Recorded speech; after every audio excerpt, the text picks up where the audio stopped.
Bonjour à tous et bienvenue sur Mini PDLV. Aujourd'hui, on accueille le Xara Picasso de Sbarro à l'échelon 18e, c'est miniature automobile et il y a beaucoup de choses à en dire. C'est parti pour la revue.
Bon, comme je vous le disais dans l'introduction, on a là un véhicule assez particulier dans son style.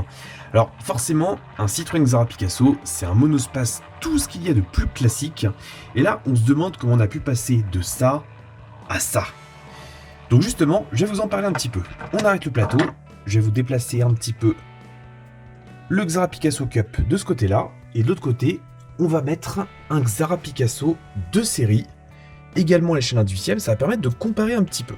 Alors, par où commencer? Déjà, ce véhicule-là, c'est un véhicule produit par Citroën, qui dérive en fait de la Xara et qui en est en fait une déclinaison monospace pour concurrencer à l'époque le Renault Scénic 1 phase 1. Ce qu'on a à droite, c'est un véhicule créé par Sbarro. Alors Sbarro, SBA2RO, c'est le nom de famille de Franco Sbarro, qui est un designer mais qui est également le fondateur de l'école Espera Sbarro. Et cette école-là, en fait, elle est spécialisée dans l'automobile, mais plus particulièrement sur l'ingénierie, et elle est axée autour de 4 pôles principaux, à savoir l'esthétique, l'éthique, le conceptuel et la technologie. C'est-à-dire qu'on a une approche qui est très globale, très générale, mais également extrêmement spécialisée, et chaque année, il y a un ou plusieurs prototypes qui sont réalisés. Et justement, ce Xara Picasso Cup, il a fait partie de l'édition 2002 et les étudiants ont donc pu plancher sur ce modèle et le moins qu'on puisse dire, c'est que le résultat est purement bluffant. On pourrait y revoir un petit peu l'incarnation du Renault F1 chez la marque au chevron. En fait, il n'y a rien de tout ça, l'objectif n'est pas du tout le même. Le but, en fait, c'était tout simplement de faire... Enfin, tout simplement, c'est pas simple d'aboutir à un véhicule comme ça. C'était vraiment de faire un exercice de style et également de permettre aux étudiants de s'éclater un petit peu. Justement, le cahier des charges pour aboutir à ce véhicule-là, il est très intéressant. Le but, c'était de prendre un Xara Picasso de base et d'en extraire les éléments principaux, c'est-à-dire les phares, la calandre, le vitrage qui est quand même assez particulier avec une forme d'œuf, et de réinterpréter tout ça dans une version beaucoup plus sportive. D'ailleurs, si on compare les deux avant, ce qui est intéressant, c'est justement de voir qu'on récupère les mêmes optiques, et la même calandre. Donc en fait, visuellement, on comprend que c'est un Xara Picasso. Par contre, là où les étudiants se sont éclatés, c'est justement au niveau du style. Déjà, on voit bien que les deux véhicules n'ont pas du tout la même hauteur. Celui de droite est 10 cm plus bas. Dans la réalité, à l'échelle 18e, c'est beaucoup moins marqué, heureusement d'ailleurs. Et ce qui est intéressant, c'est justement de voir à quel point ils ont retravaillé le Xara Picasso. D'ailleurs, je vais faire tourner un petit peu le plateau, ça permet de les voir un petit peu sous tous les angles, avec notamment des extensions d'ailes de 15 cm de chaque côté, un pare-choc arrière qui inclut un énorme diffuseur, la roue de secours qu'on voit à travers. Bon, là, on retombe sur le Xara Picasso tel qu'on le croise dans la rue, ou dans les déchetteries, puisque beaucoup de personnes utilisent ça pour la déchetterie. On a également un pare-choc qui est largement plus ajouré, c'est très remarquable, des petits rétroviseurs. Et je vais essayer d'arrêter le plateau pile poil pour avoir le profil. Ouais, j'ai réussi. On a en fait pas de délimitation de porte. Pourquoi? Parce qu'en fait, les étudiants ils travaillent également sur le conceptuel. Et le conceptuel, ça permet justement de réfléchir l'automobile, pas seulement par son design, mais également par sa fonction, d'allier les deux, de faire un mélange et d'ajouter une petite part d'innovation à ça. Et en fait, le coup de génie qu'ils ont réussi, d'ailleurs lui, il va nous quitter, hop.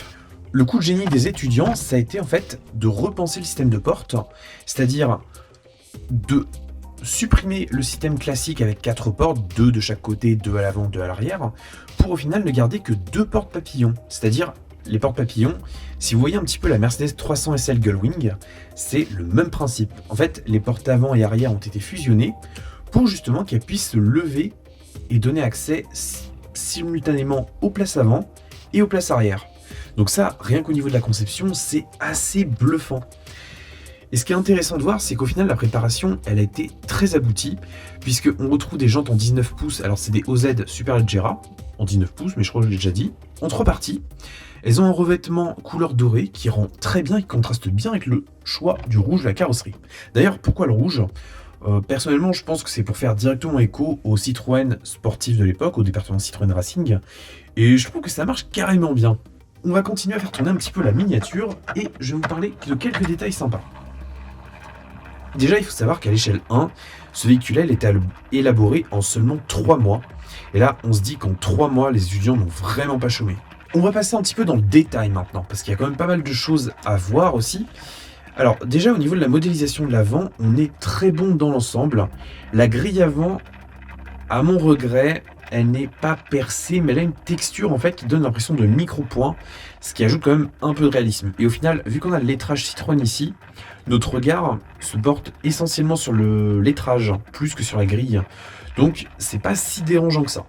Alors, ici, je ne l'ai pas précisé, ou alors peut-être dans l'introduction, mais on est sur une miniature automobile, c'est-à-dire une pièce en résine qui n'a pas d'ouvrant. C'est un peu dommage, certes, mais ça nous permet au final d'avoir des miniatures de grande qualité à des prix vraiment imbattables.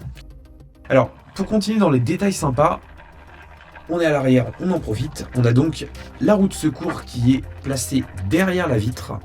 On note une ceinture rouge qui permet de la tenir et qui est en tissu, donc ce qui ajoute encore du réalisme. On perçoit bien l'arsocage, autant au niveau des places avant que de l'arrière, puisque à bord, on trouve 4 baquets sésame, avec pour chacun des harnais en tissu, avec une boucle en métal, qu'on perçoit assez distinctement, ce qui fait qu'on pouvait très clairement voyager à 4 dans cette voiture, alors qu'on pouvait être à 5 dans l'Xterra Picasso de base.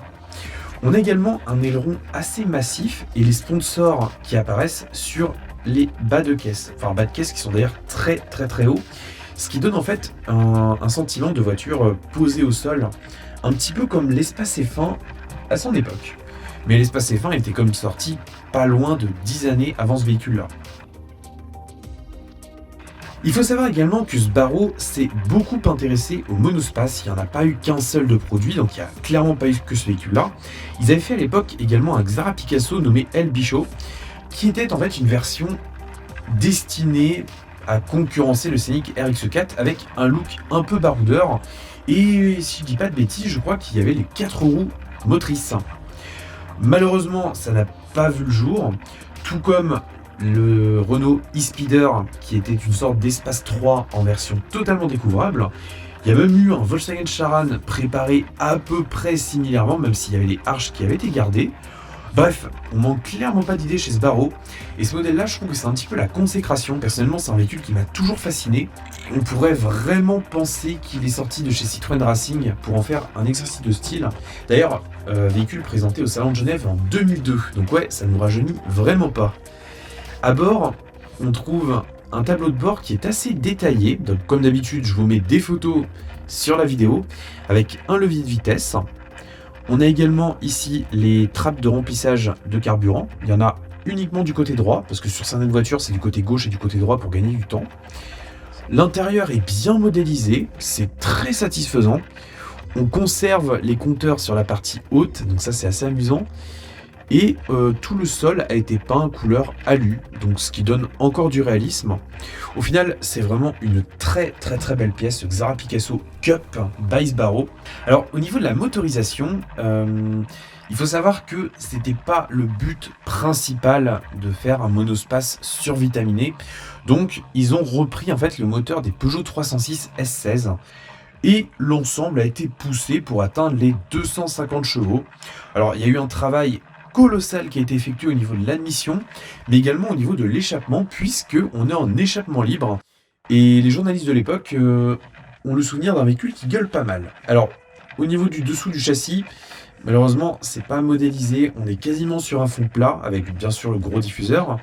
Et la ligne d'échappement, en fait, elle s'arrête en plein milieu. C'est assez bizarre. On dirait qu'il manque un bout. Bon, c'est pas très grave non plus. Oui, c'est bizarre d'ailleurs, c'est vrai. Bref. Et donc voilà, au final, on n'a pas un moteur surpuissant non plus. Mais ceux qui l'ont essayé en gardent le souvenir d'un véhicule extrêmement sain qui aurait été capable d'accueillir beaucoup plus de chevaux. Enfin bref, je pense que vous avez compris que c'est un véhicule que j'aime beaucoup, et autant vous dire que quand j'ai appris que Automobile allait le reproduire à l'échelle 1/18, la modélisation est vraiment très soignée, et il faut dire ce qu'il en est, les Xara Picasso à l'échelle 1/18, il n'y en a vraiment pas eu beaucoup. Les modèles que je vous ai présentés dans cette vidéo et précédemment, c'est des modèles de chez Audi à l'échelle 1/18 qui eux sont full ouvrants, mais qui n'ont pas été diffusés en Europe malheureusement, contrairement à cette version qui a été tirée à demi-exemplaire. Alors, je ne sais pas si au moment de la sortie de cette vidéo-là, il y en a encore de disponibles sur le site d'Auto au prix de maximum conseillé de 59,90 €. Si ce n'est pas le cas, il y a encore des boutiques qui vont le proposer. Donc je vous invite à regarder en description, j'ai pour habitude de vous mettre un lien pour l'acheter. À titre purement personnel, parce que vous savez, mon but c'est vraiment de vous partager mon ressenti sur des miniatures, je ne suis vraiment pas déçu du tout. J'ai même pas de reproche en fait à adresser en particulier à ce modèle, il correspond vraiment à ce que j'en attendais. Il faut pas oublier non plus que c'est un modèle qui est destiné à être vendu à 59,90 €, donc forcément il faut faire des concessions. Par exemple, les attaches rapides, ce sont de simples décalcomanies qui ont été appliquées. On aurait aimé avoir du relief, mais il faut faire des compromis. Les essuie-glaces sont très très fins. Les vitres, comme d'habitude chez Auto, elles sont d'une extrême finesse. C'est un petit peu dommage à mon sens, ce qui fait qu'elles prennent énormément les reflets. Là par exemple, la boîte à lumière, elle est au-dessus, et on voit, quand le plateau est sur les côtés, que les reflets sont vraiment maximaux, donc c'est un petit peu dommage. Cependant, je trouve que les concessions faites sont très pertinentes, puisque même à l'intérieur, là on voit bien qu'on a l'embout qui est relié directement à la trappe à carburant qui permet d'accéder directement au réservoir. Donc tout ça en fait, ça va vraiment dans le bon sens. Et je trouve que Auto, ils ont vraiment fait un travail exceptionnel sur cette miniature là. C'est peut-être pas forcément la plus réussie, mais je trouve qu'elle a un côté atypique qui la rend vraiment exceptionnelle, et personnellement c'est une miniature que j'aime vraiment beaucoup. Donc si elle vous plaît, la référence c'est OT345. Je vous l'ai déjà dit tout à l'heure, mais vous avez un lien dans la description. Et j'en profite également pour vous dire que si vous voulez en voir plus sur l'actualité des voitures miniatures, le site pedalv.fr rubrique voitures miniatures est pour vous. Tous les jours, je vous parle des nouveautés, essentiellement à l'échelle 1/18. Vous ne manquerez rien du tout, pas même les bonnes affaires du moment. Sur ce, je vous dis à très bientôt. Je veux votre ressenti sur ce modèle-là. Dites-moi ce que vous en pensez. Est-ce que vous allez l'acheter? Est-ce que vous l'avez acheté? Est-ce que vous avez des Xara Picasso à l'échelle 1/18? Est-ce que vous avez des Xara Picasso à l'échelle 1/1? Et là, si tout le monde ne commande pas, je vois pas ce que je peux faire de plus. Sur ce, je vous dis à très bientôt. Prenez soin de vous et de votre famille. Conduisez pas comme des pirates, surtout en ville. Et bye bye.